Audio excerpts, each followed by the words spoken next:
Bienvenidos a la clase de hoy. Hoy día vamos a hacer dos clases en una, ¿ya?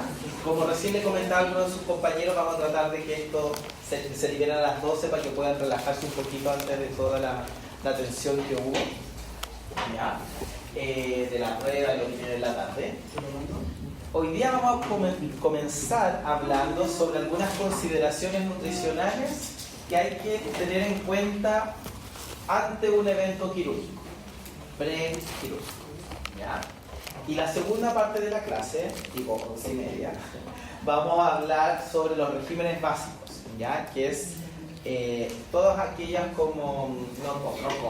todos aquellos procesos alimentarios que uno aplica a los pacientes después de ser intervenidos con alguna patología, en este caso aplicado a una cirugía, ¿ya?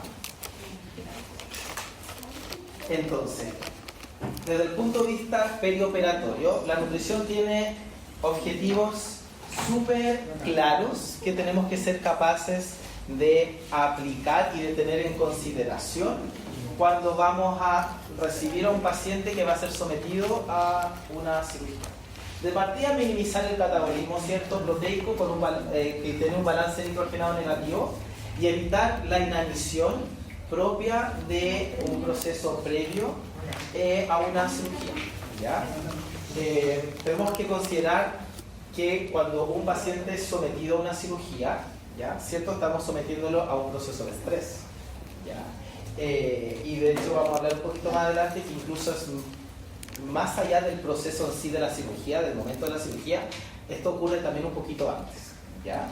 Y este estrés, por supuesto, influye directamente en el estado nutricional de los pacientes, especialmente en aquellos que ya vienen con un compromiso nutricional, ya pacientes de personas mayores, o por ejemplo pacientes con cáncer, o con algún tipo de trauma. El otro objetivo importante que tenemos que tener en consideración es mantener las funciones muscular, visceral, inmunológica y cognitiva, ¿ya? Y esto está obviamente dado porque al haber un proceso inflamatorio propio del estrés de una cirugía, lo primero que tiende como a verse mermado es la función muscular, ¿ya? Porque las proteínas musculares empiezan a irse a producción de energía, ¿ya?, propio del catabolismo proteico, como hablábamos antes, y favorecer la capacidad de respuesta regenerativa y la recuperación postoperatoria, ¿ya? Esos son como los tres grandes objetivos de la nutrición perioperatoria en este proceso de preparación para una cirugía. ¿Por qué es importante tener en consideración estos objetivos? Porque el ayuno, que vamos a ir hablando un poquito sobre eso, el ayuno propio previo a una cirugía, y no solamente el antes, sino que el posterior a la cirugía también, cuando estamos saliendo de este estrés, influye directamente en la mucosa intestinal, ¿ya? Cuando nosotros dejamos de ingerir alimentos por boca o por vía oral o por vía gástrica, ¿ya?, hay un aumento en la permeabilidad intestinal, ¿ya? O sea, se vuelve mucho más sensible ya el intestino, ¿ya? Y empieza a activar ciertos mecanismos que van a promover o van a hacer que esté más sensible a una translocación bacteriana, a la producción de endotoxina, que obviamente van a afectar o van a ir directamente a guiarnos hacia una infección que, si no la sabemos controlar, por supuesto puede terminar en sepsis. Sabemos lo que significa eso, ¿cierto?, una falla multiorgánica. Entonces, el ayuno en sí impacta directamente en la funcionalidad de nuestro tubo digestivo, ¿ya? Por eso que es súper importante tener cuidado con los ayunos muy prolongados. Y ahí vamos a hablar un poquito a qué le vamos a llamar ayuno prolongado o un ayuno como adecuado para una cirugía. ¿Profe? ¿Es NPT? Sí, eso mismo. Ah, ya. NPT es la nutrición parenteral. ¿Saben la diferencia entre la nutrición enteral y parenteral? A grandes rasgos. A ver. Cuente. Una parenteral la de una parenteral tiene que ser como administrada por ser. Muy bien. Ya. La enteral es la que es a través de vía por sonda nasogástrica o por una ostomía, una gastrostomía, una yeyunostomía. o ileostomía. ¿Ya? Y la nutrición parenteral es aquella que va en vía periférica. ¿Ya? Puede ser como a nivel de un cáncer venoso central o puede ser netamente como en una arteria. ¿Ya? Eso vamos a ver en quinto. Para recordar un poquito el diagnóstico nutricional integral que vimos el año pasado, ¿cierto? Este diagnóstico nutricional integral no solamente tiene que ver con el famoso peso talla que estamos acostumbrados a hablar sobre él, sino que también habíamos conversado las encuestas alimentarias, ¿cierto? Que está asociado a las conductas alimentarias que tienen nuestros pacientes. Bueno, la antropometría, todo lo que es peso, talla, circunferencias, perímetros, pliegues cutáneos. La evaluación nutricional bioquímica, ¿ya? O sea, el poder ver proteínas viscerales, la serie roja, serie blanca, función renal, función hepática. Y el examen físico, ya que siempre se nos olvida que el examen físico también nos puede dar muchos indicadores respecto a la salud nutricional de un paciente, ¿ya? La calidad de la uña, la calidad de la piel, la calidad del pelo, la mucosa, ¿ya? Los dientes, ¿ya? Entonces todo eso nos va a dar mucha información que nosotros tenemos que ser capaces de interpretar en un diagnóstico nutricional, ¿ya? Más allá de solamente el IMC, que lo habíamos hablado el año pasado, que el IMC ya estaba como casi como para irse para la casa por los curos, ya era como pero lo cuidan. Y algo muy relevante, importante también para recordar, que lo vimos también en la clase del año pasado de adulto mayor, que no siempre a lo mejor vamos a tener tiempo o un equipo o disponibilidad, ¿ya? Para poder aplicar todos estos instrumentos para el diagnóstico nutricional integral. Entonces lo más óptimo en muchas ocasiones, especialmente en pacientes que están muy comprometidos, cuando están en cuidado intensivo o definitivamente el paciente no puede hablar, no puede levantarse, es un screening, ¿ya? Y en este caso es el Nutritional Risk Screening del 2002, ya que es como que hasta el momento es el más ocupado y el más aceptado y validado por la comunidad médica para evaluar a grandes rasgos el compromiso nutricional de un paciente, ¿ya? Y este tiene como dos etapas importantes. La primera, donde hacemos preguntas a modo general, por ejemplo, si el índice de masa corporal es 20, hay una pérdida de peso en los últimos 3 meses. Aquí las respuestas son bien dicotómicas, es sí o no, ¿ya? Si hay una reducción de la ingesta en la última semana o hay una enfermedad grave, ¿ya? Si la respuesta a alguna de las preguntas es sí, debe pasar al cribado completo, que es la segunda etapa. Y en la segunda etapa yo debo ser capaz de ubicar al paciente en una de las opciones que me aparecen, ya tanto como a la alteración relacionada a la alteración del estado nutricional y a la severidad de la enfermedad que está asociada a los requerimientos ciertos nutricionales. Yo le asigno un score y, como dice abajo, además debo añadir un punto si la edad es mayor a 70 años, ¿ya? Y si la puntuación total de todo el score ya es mayor o igual a 3, el paciente podremos determinar que el paciente tiene una desnutrición o está en riesgo de padecerla. Entonces podríamos decir que es un paciente que está con un compromiso nutricional o en un riesgo de compromiso, ¿ya? Es algo súper rápido, ¿ya? Obviamente si uno visualiza que el paciente está en un riesgo, en un compromiso, lo ideal es ir un poco más al detalle, y ahí se pueden asesorar netamente con el equipo de nutrición, decirles, ¿sabe qué? Visualizamos que este paciente está con un compromiso nutricional, podrían evaluarlo un poquito más en detalle para ver cómo lo podemos ayudar, ¿ya? Para eso trabajamos en equipo, ¿ya? O lo ideal. Y desde el punto de vista bioquímico, sabemos que tenemos que tener en consideración el hemograma, el perfil bioquímico, la orina completa, ¿ya? Para poder ver de una forma mucho más global a nuestro paciente, especialmente cuando están sometidos a un estrés, que lo vimos este año en la clase de semiología a grandes rasgos, ¿ya? Cuando hablábamos del balance nitrogenado, ¿se acuerdan? ¿Lo conversamos? ¿No te acuerdas? A grandes rasgos, ¿cierto? Donde visualizamos cierto nitrógeno urinario, las pérdidas también, y cómo lo podíamos identificar eso, llevarlos como gramos de proteína, que nos podía decir, este paciente está perdiendo esta cantidad de proteína, para llevarlo a un balance nitrogenado positivo, tenemos que darle más proteínas que las que está perdiendo, lógicamente, ¿ya? Entonces eso se trata de darse nitrogenado.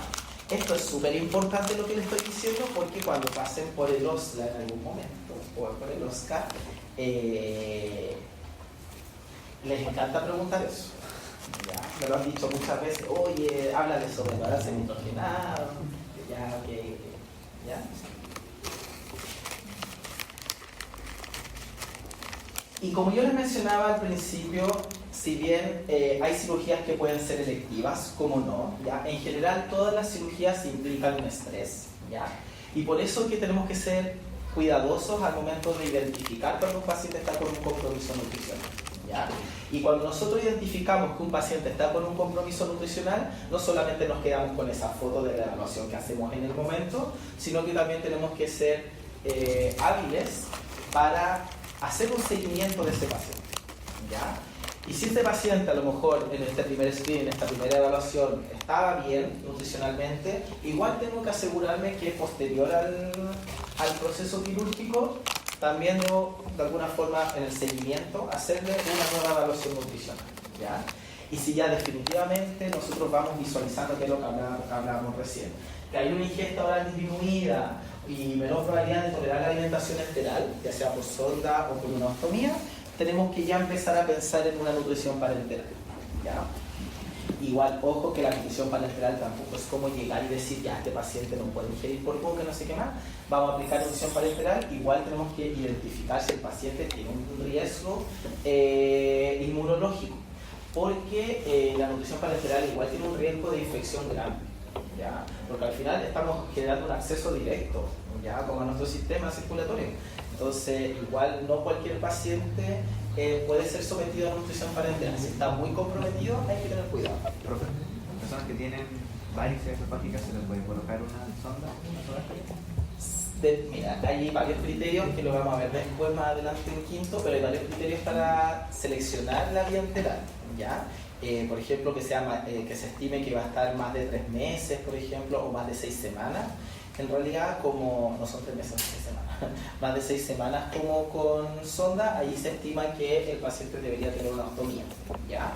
Pero si el paciente no puede ingerir por boca, se sugiere como nutrición como por sonda, ya nasogástrica, nasoyeyunal, ¿ya? Pero si el paciente tiene como varices esofágica, depende del tiempo, si es que a lo mejor es mejor un acceso gástrico directo o al yeyuno más que una sonda, ¿ya? Porque igual requiere mucha habilidad para instalar una sonda nasogástrica y que no vaya a generar como algún tipo de hemorragia después, ¿ya? Antes de eso, recuerda, no voy a tirar el PP después, ya. El proceso inflamatorio tiene 2 etapas importantes, no sé si ustedes lo habían visto antes. ¿Sí, cierto? ¿No? Ya. El proceso inflamatorio tiene 2 etapas importantes, que es la fase EV y la fase FLOW, ¿ya? Yo no sé si yo tengo un trauma con esto, que me lo tengo como súper grabado en mi cerebro, porque cuando estudiaba, que era como que lo primero que me interrogaba era sobre esto. Pero es súper relevante porque nos va a indicar un poco en qué momentos yo debo actuar, ¿cierto? Con el soporte nutricional y en qué casos debo mantenerme un poco al margen, ¿ya? La fase E es la primera fase del proceso inflamatorio de un estrés importante, ¿ya? Un proceso inflamatorio, ¿ya?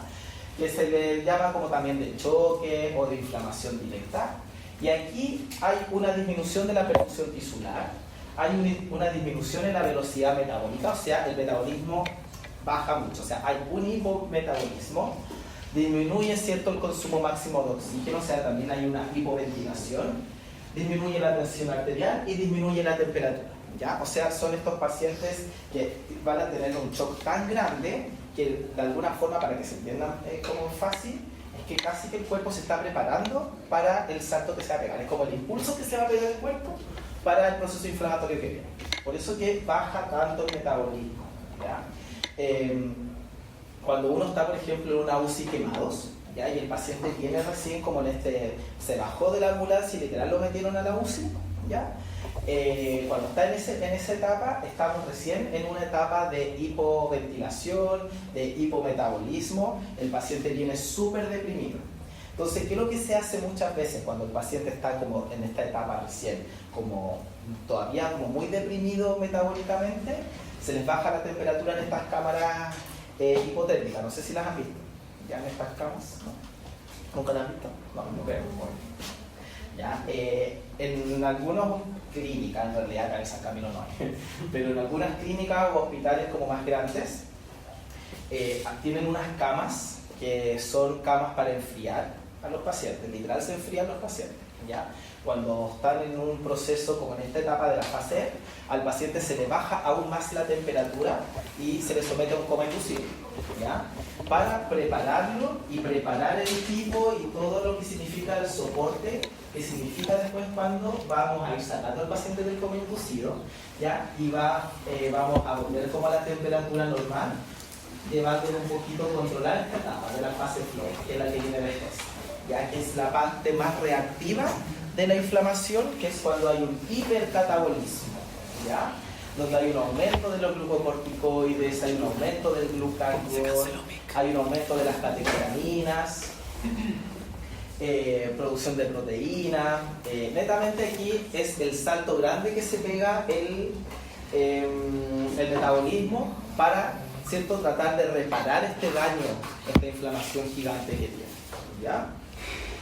Y la fase flow tiene dos etapas, que tiene una fase aguda y una fase un poquito más de adaptación, donde esta primera etapa, digamos que la fase flow, de la parte más aguda, más o menos dura como 7 días, más o menos, obviamente varía de paciente a paciente, y la fase flow ya es posterior a los 7 días, ya como 7 a 15, 20 días. ¿Ya? Que es una fase más de adaptación, donde aquí ya ocurre como un proceso más anabólico, donde ya hay una respuesta hormonal como un poco más gradual, ya empieza como a normalizarse un poco más el metabolismo, disminuye la respuesta hipermetabólica, se asocia a recuperación, ¿ya? Obviamente aquí ya hay más disposición del cuerpo a cicatrizar heridas y todo. Entonces, ¿por qué yo les hablo de esto? Porque en la fase E, que es cuando estamos en este proceso como recién, el paciente recién sufrió como este shock, ¿ya?, hipovolémico, y está como bajando mucho su metabolismo. Acá nosotros prácticamente no hacemos nada, ya, desde el punto de vista nutricional, incluso no hacemos ningún tipo de soporte nutricional, ni siquiera parenteral, ya, porque son solamente a tomar 7 horas que dura la fase E, ¿ya? Pero cuando ya el paciente empieza a aumentar su hipermetabolismo, porque ya está empezando a entrar en esta fase de hipermetabolismo, catabolismo, de inflamación grande, ya aquí nosotros empezamos a intervenir desde el punto de vista nutricional, porque aquí es donde empieza a aumentar el requerimiento nutricional, porque aumenta la velocidad del metabolismo, ¿ya? Empieza también el catabolismo proteico, el catabolismo muscular, ¿ya? Y ahí es donde nosotros actuamos principalmente, desde la fase flow, ¿ya? Y en la fase flow adaptativa, que es como ya después de los 7-14 días, ahí tenemos que tener harto ojo también con los requerimientos nutricionales, porque aquí por supuesto el paciente necesita cicatrización, ¿ya? Esto normalmente ocurre mucho en los pacientes gran quemados, en los pacientes que son sometidos como una cirugía oncológica importante, y en los traumatismos o en los politraumatismos también, ya de huesos más largos. Dicho eso, tenemos un protocolo ya que salió hace algunos años atrás, que es el protocolo EX, ya que este protocolo nos va a guiar un poquito cómo actuar desde el punto de vista nutricional en los procesos perioperatorios, ¿ya? De hecho, es como el Enhanced Recovery After Surgery, ¿ya? Así que esa es como la ¿ya? ¿Y qué es lo que nos dice este protocolo? ¿Ya? Como para orientarnos un poco cómo actuar nutricionalmente ante una cirugía importante, ¿ya?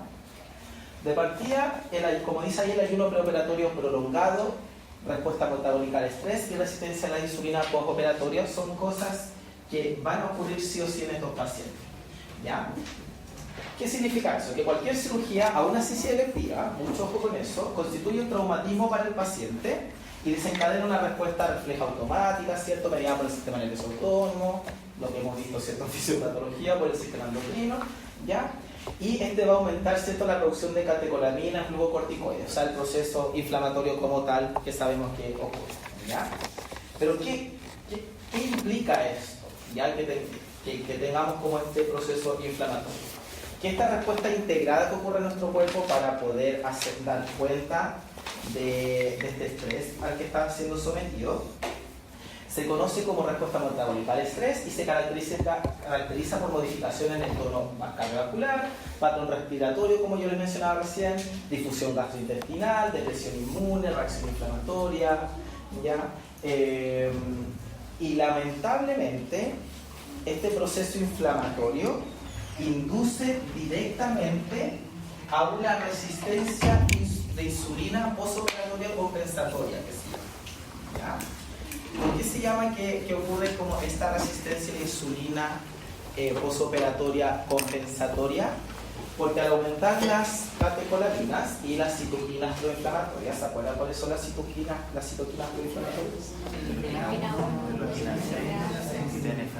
Ya, ¿cierto? La interleuquina 6, la 8 y el factor de necrosis tumoral alfa, ¿ya? Estas citoquinas ya de alguna forma van a activar algunas señalizaciones ya a nivel celular en los tejidos que van a de alguna forma a disminuir la sensibilidad de la insulina, ¿ya? Porque van a afectar algunas proteínas que van a desencadenar como la sensibilidad de los GLUT4, ¿ya? Entonces estas citoquinas de alguna forma van a activar estas señalizaciones que van a, para que se entienda, como competir un poco con los GLUT4 a nivel celular, ¿ya? Y por eso que ocurre esta resistencia a insulina proinflamatoria, ¿ya?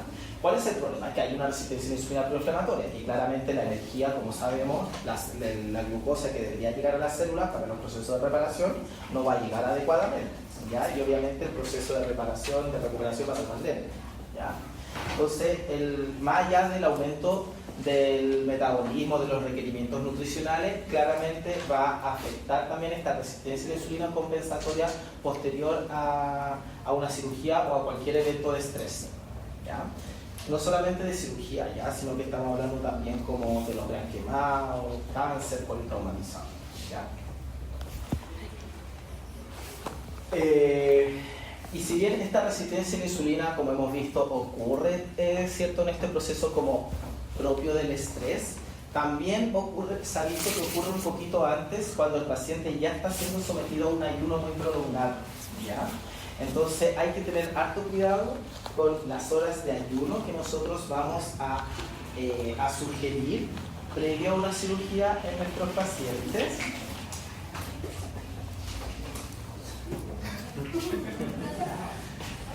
Previo a a nuestros pacientes, porque obviamente va a impactar directamente en que haya también una resistencia a la insulina previa, ¿ya?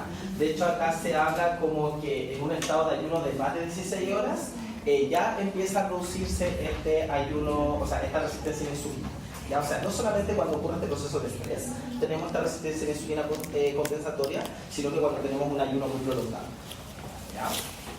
Porque obviamente nuestro cuerpo es muy sabio, va a empezar a, de alguna forma, necesita mantener glucosa circulando para que nuestro cerebro funcione. Entonces empieza a generar una resistencia a la insulina compensatoria a este ayuno que va a tener. ¿De cuántas horas se determina ya que es un ayuno prolongado? Ahí voy. Está cortando una previa.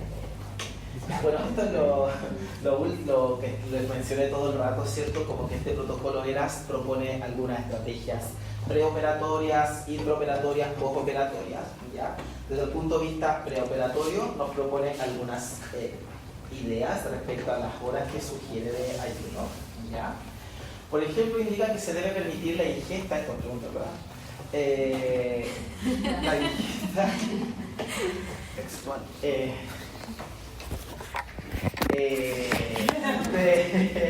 De alimentos sólidos como un régimen liviano hasta 6 horas, ¿ya? O sea, 6 horas por lo menos como de ayuno, como mínimo para los alimentos sólidos.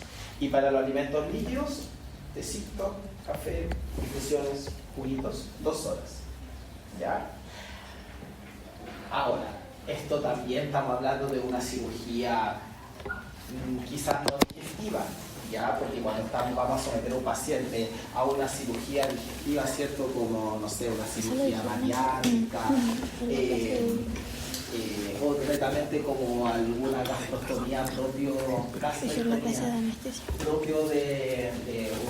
gástrico, por ejemplo, ahí a lo mejor van a ser no solamente 6 horas, sino que ahí vamos a aumentar a 12. ¿Ya? Que es como lo que uno esperaría cuando vamos a trabajar sobre el tubo digestivo en general. ¿Ya? Pero sí, lo que quiero que se queden como grabado es que para alimentos sólidos, hasta 6 horas, ¿ya? Por lo bajo, y 2 horas para los alimentos líquidos, ¿ya? Cuando ya empezamos como a aumentar a 8 horas, 10 horas o 12 horas como de forma innecesaria, ya estamos sometiendo al paciente a que tenga este riesgo de esta resistencia de insulina propia del ayuno, ¿ya? Entonces, por eso como que ellos proponen, este protocolo propone no más de 6 horas de ayuno, ¿ya? Y 2 horas para los líquidos. ¿Se entiende eso?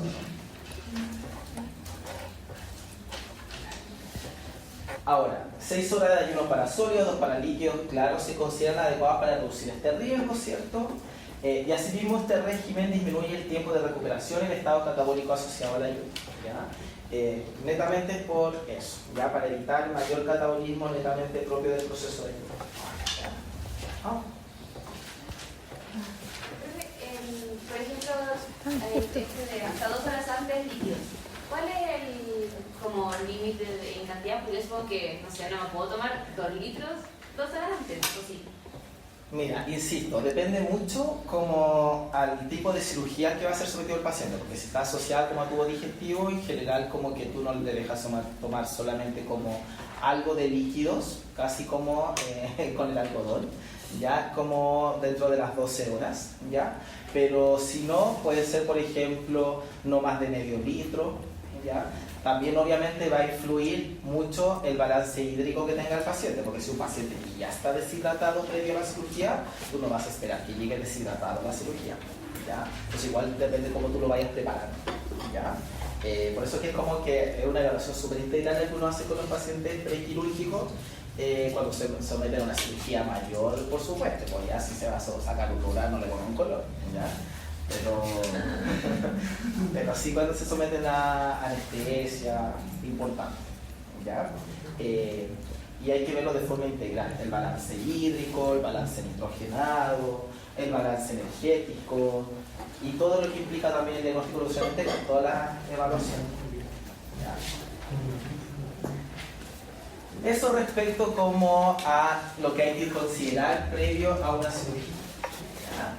Entonces, como resumen de esa parte, tenemos que tener ojo con en qué momento yo voy a actuar desde el punto de vista nutricional. Sabemos que actuamos desde la fase flow, ¿ya? O sea, después casi de las 7-8 horas del proceso inflamatorio importante. La fase flow sabemos que tiene 2 etapas, la fase más crítica, ¿ya? Y tiene una fase crónica o adaptativa, ¿ya? Y de eso va a depender, ¿cierto?, también el estado nutricional del paciente, ¿ya? Y esto lo vamos a ver más adelante, pero de eso también influye mucho qué tipo de soporte nutricional voy a aplicar yo. Ya si va a ser el paciente, no voy a indicarle un régimen liviano vía oral si el paciente está como en coma, ¿ya? O está con compromiso neurológico, ¿ya? Y también el tipo de acceso, ¿cierto? Si va a ser desde el punto de vista enteral, va a ser una sonda nasogástrica o nasoyunal. Esto solamente se lo estoy contando porque me gusta hablar, ¿ya? Pero la sonda nasogástrica normalmente uno la ocupa en pacientes que no tienen compromiso neurológico, ¿ya? O más que compromiso neurológico, como riesgo de aspiración, es el concepto, ¿ya? Y la sonda nasoyunal uno la sugiere en pacientes que sí tienen un riesgo de aspiración, ¿ya? Pero que va a estar menos de 6 semanas con este soporte nutricional, ¿ya? Si yo visualizo que este paciente va a estar como más de 6 semanas como con un soporte nutricional, ahí ya uno empieza como a pensar en una ostomía, una gastrostomía o una yeyonostomía, ¿ya? Eso lo vamos a ver en quinto, ¿ya? Pero era solamente para contextualizar. ¿Se entendió más o menos el mensaje? Ahora vamos a hablar qué es lo que pasa después que el paciente sale de pabellón, qué es su vida. ¿Ya? El paciente sale de recuperación, está drogado todavía. Entonces, las intervenciones quirúrgicas, ¿cierto?, afectan de distintas formas el sistema gastrointestinal. ¿Ya? De partida, existe una anorexia propio del estrés. Hay una de las interleuquinas que en general se caracterizan por disminuir mucho el apetito. ¿Ya? ¿Cuál es la interleuquina? No interleuquina, perdón. La citoquina que más afecta como en que genere anorexia. La dicotina. Citoquina. El factor de necrosis tumoral alfa. ¿Ya? El que más está asociado a lo que los pacientes generen una anorexia, ya una disminución del apetito. Eso me refiero con anorexia, por favor. Altura de vida. También, por supuesto, este reflujo gastroesofágico propio del que el paciente está acostado. ¿Ya? Lógicamente. Puede haber un hilo intestinal también, náuseas, vómitos, intolerancias alimentarias, diarrea. Todo eso uno lo pregunta y se asegura de que el paciente ojalá no lo tenga cuando voy a empezar a hacer un apoyo nutricional post cirugía. ¿Ya? Cuando uno hace la visita, la primera visita y el paciente ya está en la camita, ¿cierto? Ya cobró el conocimiento y uno le pregunta, ¿cómo está el apetito? He comería un elefante. Ya, excelente. ¿Ha tenido reflujo? ¿Ha sentido como ruido en el intestino que se le mueve la cuartilla? ¿Ha tenido náuseas? ¿Hay algún alimento, cierto, que en general usted crea que le pueda generar una molestia, diarrea? ¿Ya? ¿Ha tenido diarrea? Por eso uno lo pregunta. Entonces, ¿cuáles son los objetivos de esta alimentación postoperatoria? Proveer una adecuada ingesta de nutrientes, en especial de proteínas, ya que es lo que habíamos visto. Antiguamente, le estoy hablando, me voy a exponer, pero cuando yo estudiaba nutrición, año 2006, por aquí, cuando uno estudiaba a uno le enseñaban de que la dieta chilena era muy hiperproteica porque uno era bueno para la carne, ya como que el chileno comía mucha carne, ¿ya?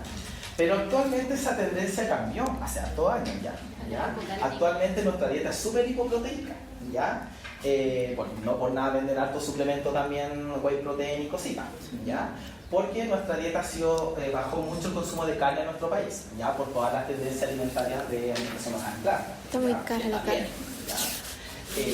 Pero eso también obviamente en estos casos se nota mucho más, ¿ya? Porque obviamente hay pacientes que tienen más compromiso de catabolismo proteico, ¿ya? Entonces ahí uno tiene que estar con mucho más ojo y ojo, ¿ya?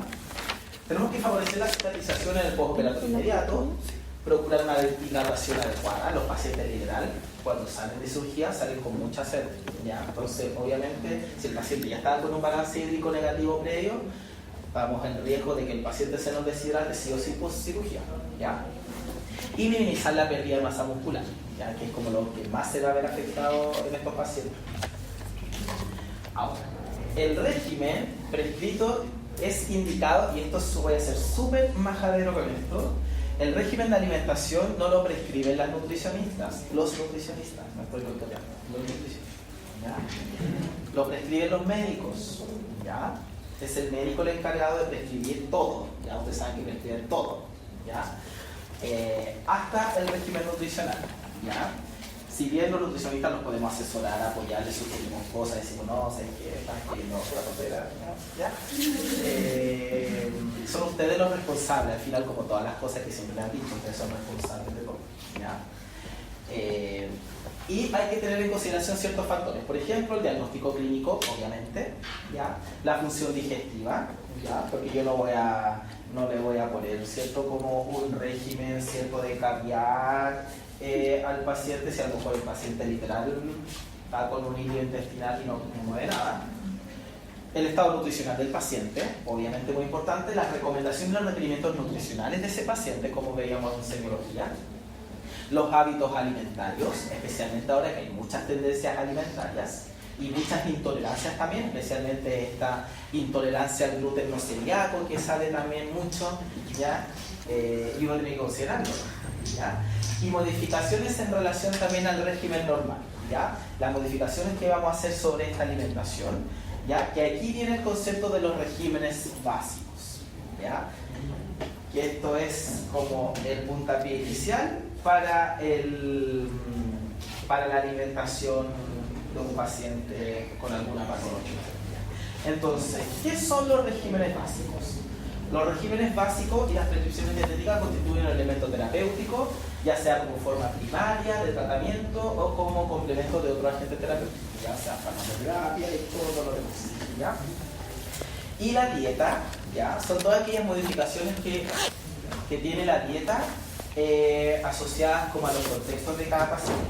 ¿Y cuáles son estas famosas modificaciones? También les pregunto el problema. De partida hay modificaciones cuantitativas y cualitativas. Hay modificaciones en el aporte energético, en la digestibilidad, en los horarios y en el, por ejemplo, también si es que hay algunos nutrientes específicos que vamos a ver cómo vamos a llamarlo o a escribirlo en la ficha clínica. Entonces, estas son las 4 modificaciones que va a sufrir la dieta en estos regímenes básicos, ¿ya? Modificaciones en la consistencia, en la digestibilidad, en el volumen y el aporte nutritivo, ¿ya? Consistencia, digestibilidad, volumen, aporte nutritivo. ¿Cuáles son las modificaciones que tiene la dieta en la consistencia? De partida son modificaciones en la textura, ¿ya? De las preparaciones. Ya me gusta esa palabra preparación. Me hace ver así como una persona muy técnica, ¿ya? Y que incurren, ¿cierto?, como en la técnica culinaria en sí, ¿ya? Entonces aquí tenemos modificaciones líquidas, papillas, blanda y normal. No sé si habían escuchado esto alguna vez como en las fichas clínicas. ¿Han visto fichas clínicas a esta altura, cierto? Sí. Necesito que a veces como que ponen eso en ciertos pacientes, no pasan todos, ¿ya? Ahí vamos a ver en qué caso, pero líquida, papilla, blanda y normal. La modificación en la digestibilidad está asociada netamente como a facilitar los procesos de digestión y absorción y la biodisponibilidad de los nutrientes. Entonces está muy como asociada como a la función digestiva en sí del paciente, por eso que se llama modificaciones en la digestibilidad. Y aquí tenemos la modificación del sin residuos, el famoso liviano, que le pone liviano a todo, y el común, ya el régimen común, que es como lo que uno come en la vida, ya normalmente, lo que comen ustedes. Es que, bueno, ahí se ve como así, pero el régimen común es como que no hay una restricción alimentaria en sí. Entonces, si tú le quieres dar un salmón exquisito al paciente, pues lo puedes dar. ¿Pero qué se puede con sin residuos? Ahí vamos a ver.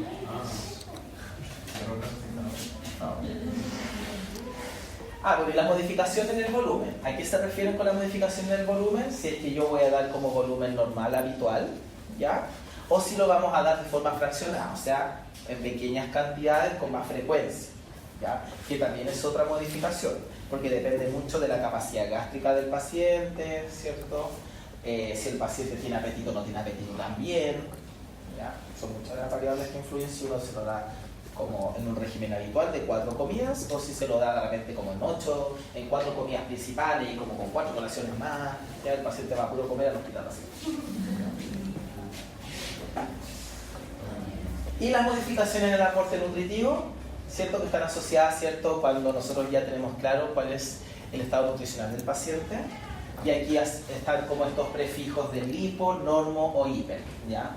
Hipocalórico, hiperproteico, hiposódico, hiperfusivo. Ahí lo vamos a ver, ¿ya? Entonces, ese es el cuadro resumen como de esta parte, ¿ya? Pero nos ayuda mucho. Entonces, consistencia, líquida, papilla blanda, digestibilidad sin residuos, liviano normal, volumen total o fraccionado y aporte nutricional si es con los prefijos hipo, hiper o el normo calórico, normo proteico, normo mucídico, normo lipídico. Entonces, el primero que vamos a hablar a grandes rasgos es el régimen cero. ¿Qué significa régimen cero? Que el paciente no ingiere nada por boca. ¿Ya? El famoso ayuno. Usted pasa y es, a todos los pacientes le dejan bandejita, menos a un paciente. Y el paciente, yo, no, régimen cero. ¿Ya? Y esto, obviamente, uno lo ocupa en estos casos que uno va a inducir un ayuno, por cierto, previo a una cirugía o post quirúrgico inmediato también. ¿Ya? Ahí dice las primeras 12 horas, pero es muy relativo. ¿Ya? Y aquí, obviamente, toda la reposición hidrosalina, todo como el suerito, todo eso no se considera como que es un tipo de soporte nutricional en este caso, que no es lo mismo que la nutrición parenteral, ¿ya? Pero toda como la hidratación que tiene el paciente vía endovenosa no se considera como que está recibiendo nutrientes, a pesar de que a lo mejor sí puede recibir un poco de glucosa, esas cosas. Eso los grupos saben. ¿Ya? Pero el régimen cero es nada. Si usted ve la ficha, régimen cero es como no darle comida, no, prohibido, caca. ¿Ya? Usted se aleja de ese paciente, lo ignora. Después viene el régimen hídrico. ¿Ya? El régimen hídrico, tal como dice su nombre ahí, es una variante del régimen líquido, pero está asociado netamente al consumo de agua y a lo más como alguna agüita de hierba, alguna infusión, pero así como a grandes rasgos eso, ¿ya?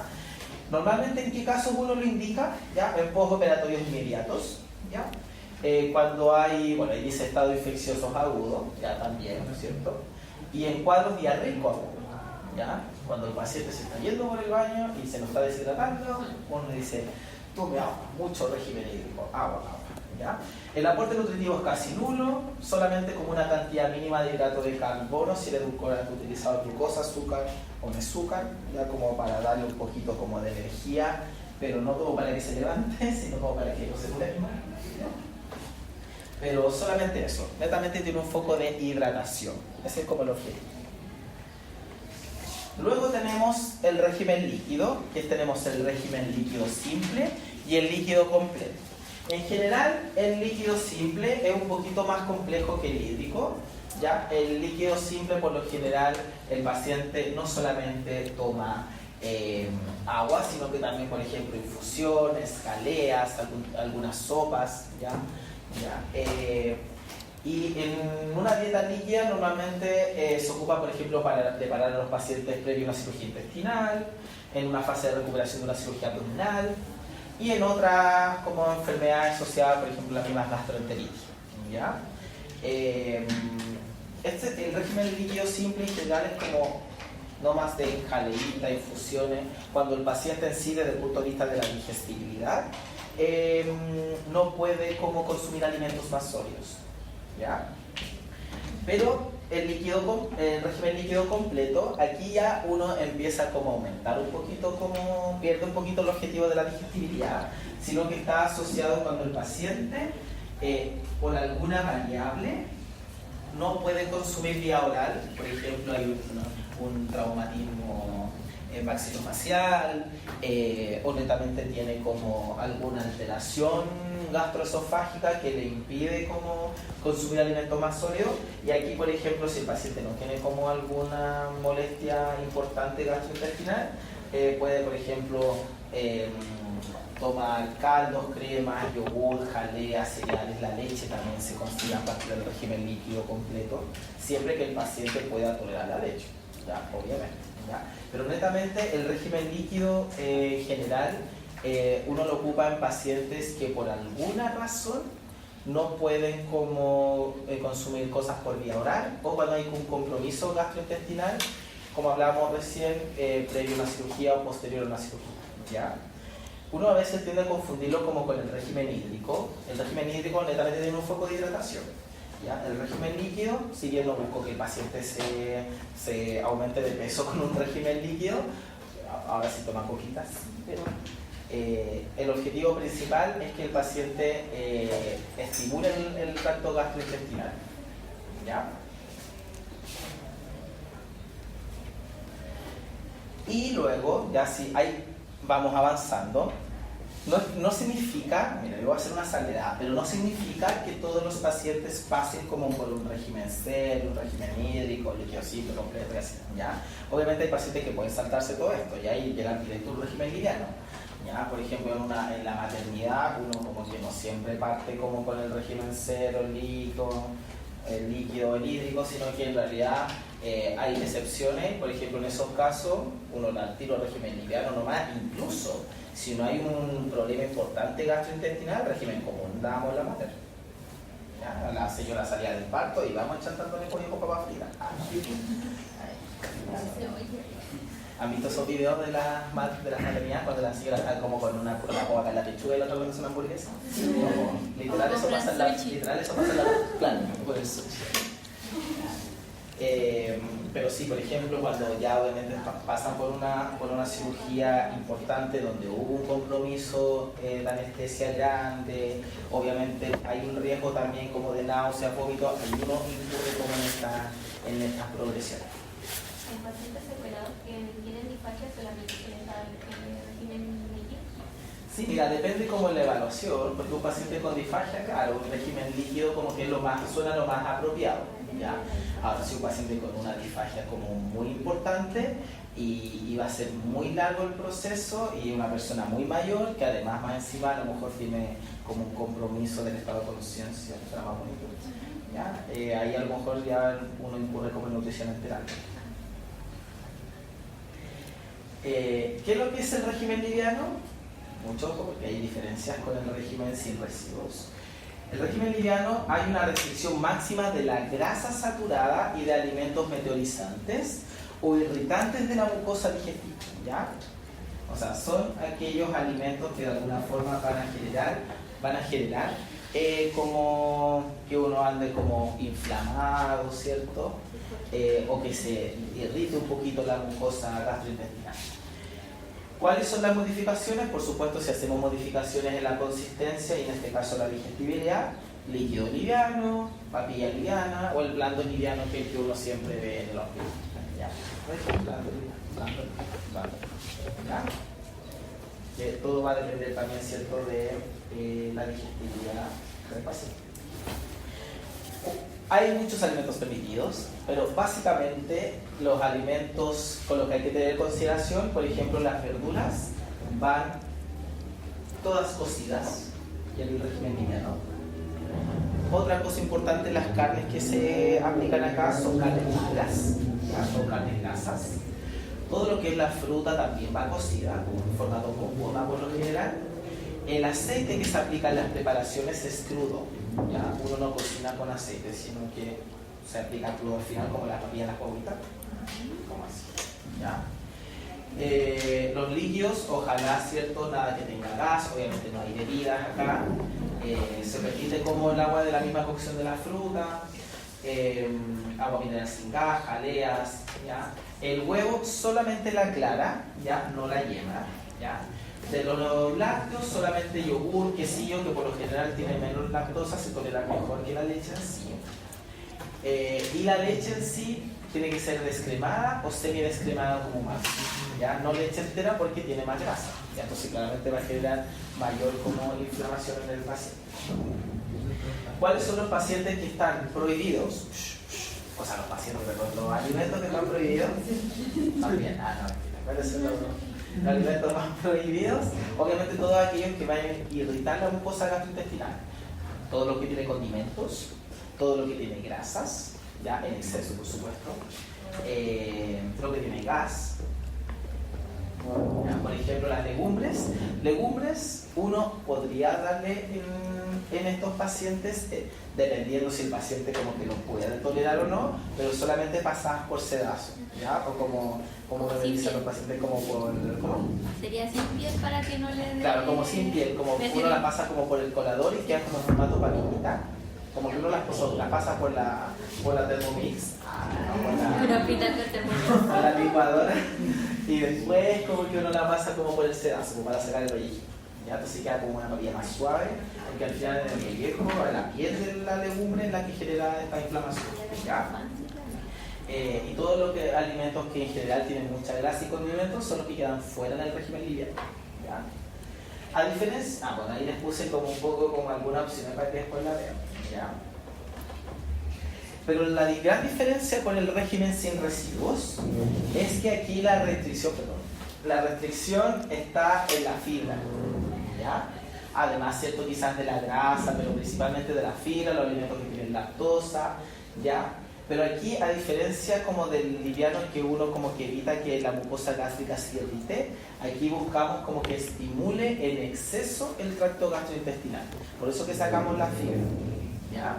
Y también tenemos un régimen líquido sin residuos, liviano sin residuos, papilla sin residuos, papilla sin residuos o blando sin residuos, ¿ya? Son como las otras alternativas. Pero aquí la gran diferencia es que el foco está en disminuir como la movilidad del tracto gastrointestinal, a diferencia del liviano, que está en evitar que se irrite.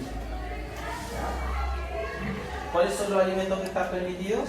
Aquí, por ejemplo, el paciente puede tomar puede tomar líquidos, pero aquí uno evita que el paciente, por ejemplo, tome leche, porque la lactosa va a generar un mayor movimiento gastrointestinal. ¿Ya? El aceite sigue crudo, acá se sigue como el concepto solo de la clara, porque la yema tiene más grasita y en algunos pacientes se le va a generar mayor molestia. ¿Ya? Pero aquí donde más restricción hacemos, a diferencia como del liviano, que aquí nosotros no incluimos ni fruta cocida, ni verduras cocidas, ¿ya? Esa es como la gran diferencia, ¿ya? Y menos crudas. Y menos crudas, no. Algunas cosas crudas, otras no.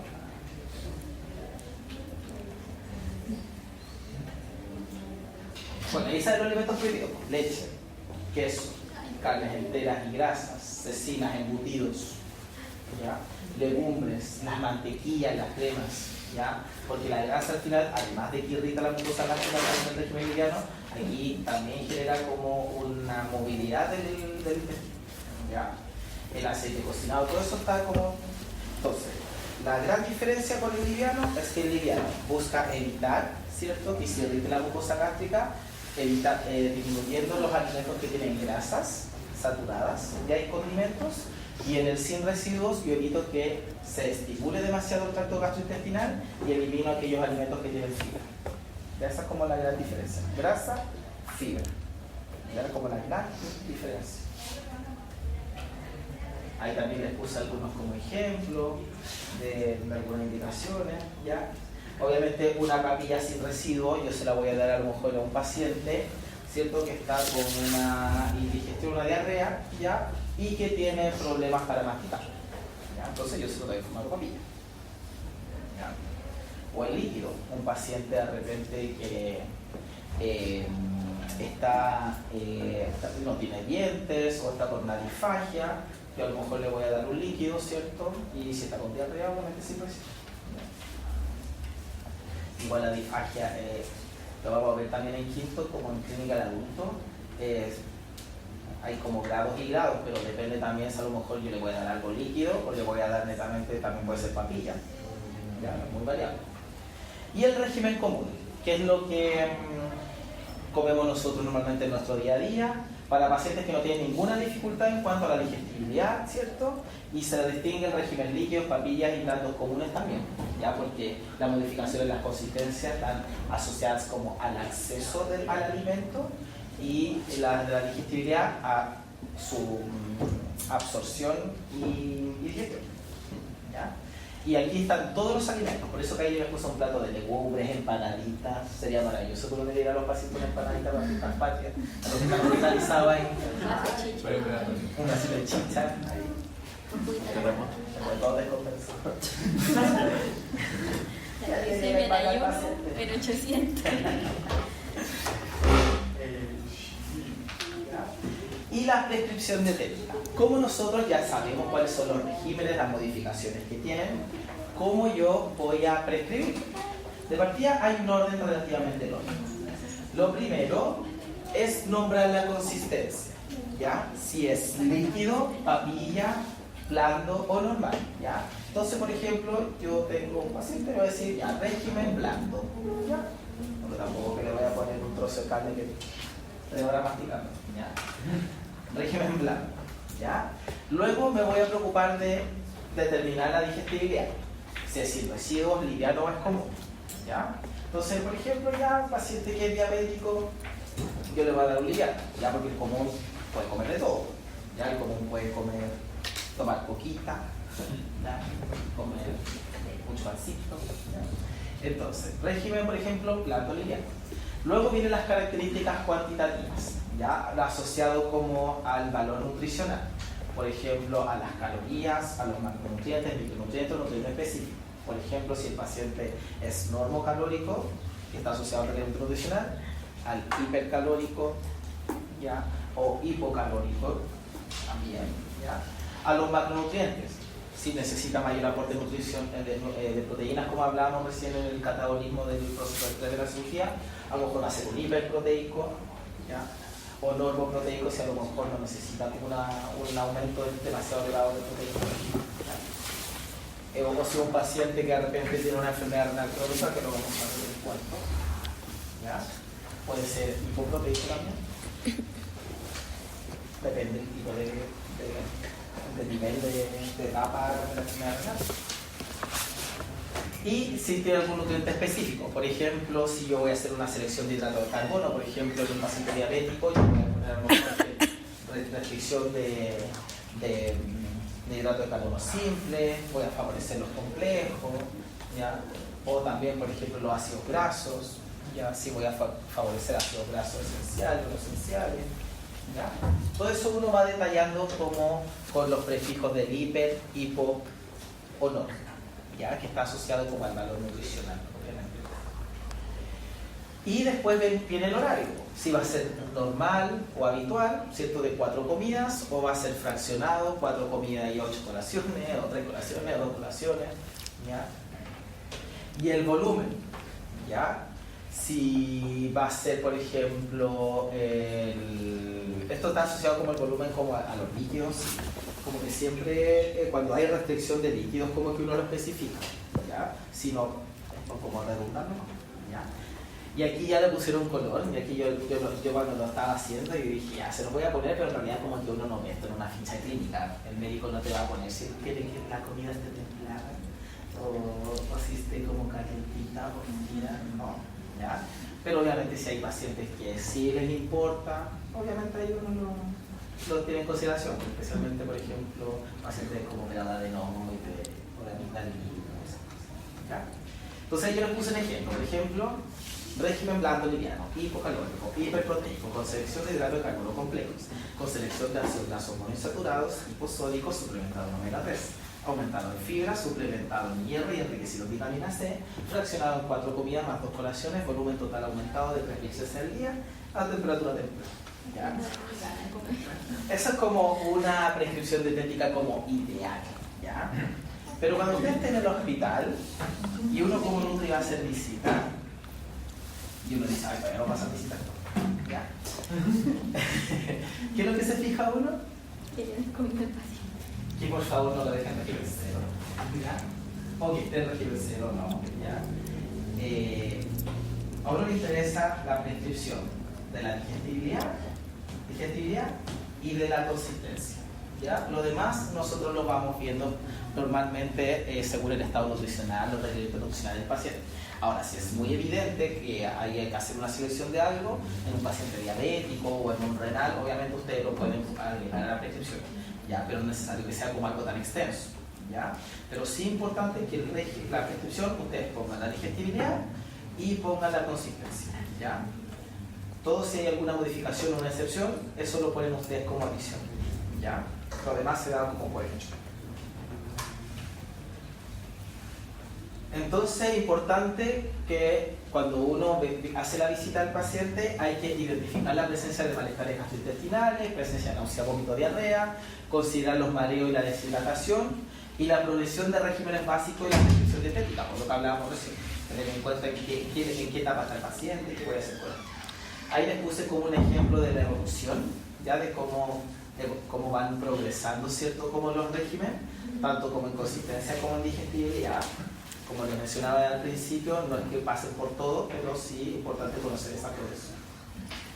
Entonces, como resumen, tenemos que evaluar clínicamente la capacidad absortiva y metabólica del paciente, obviamente, ¿ya? Asesorarse constantemente por el equipo de nutrición. Identificar y tomar en cuenta las preferencias del paciente.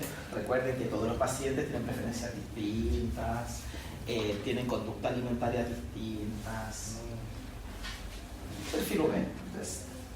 ¿Ya? Eso pues, chicos. ¿Alguna duda, consulta, informe? ¿Se está viendo? ¿No? La idea es que cuando ustedes, por ejemplo, pasen por el hospital o pasen por o estén en las rotaciones, échenle una mirada como las fichas clínicas, cómo prescriben los médicos los regímenes básicos. Se van a dar cuenta que van a ver cosas que yo no les pasé acá porque no existen, como el régimen diabético. ¿Ya? Le ponen régimen diabético a los diabéticos y en realidad no existe el régimen diabético. Es un régimen liviano sin sacarosa. ¿Ya? Pero no existe el régimen diabético. Pero en muchos lugares tienen su propia como nomenclatura, que está bien, no significa que esté mal. ¿Ya? Uno puede pegarlo, pero son nomenclaturas propias de los lugares. ¿Ya? Entonces tienen que familiarizarse siempre con eso. ¿Ya? Y siempre tener ojo cuando un paciente está con régimen cero, en tiempo de ayuno, cierto previo o posterior a la cirugía. Porque los pacientes, uno dice ya, pero si en realidad pasa peor si me atraso 2 horas, pero el paciente no se va a dar, el paciente se da cuenta, ¿no? El paciente sabe que los demás están comiendo y él no. ¿Ya? Y te va a estar esperando y te va a preguntar y se va a dar cuenta si tú te equivocaste en activarle que tenía que empezar a comer. ¿Ya? Entonces hay que estar atento con eso. ¿Ya? Tienen que ver cómo con el cuidado se trata con eso. ¿Ya? Eso pues, jóvenes.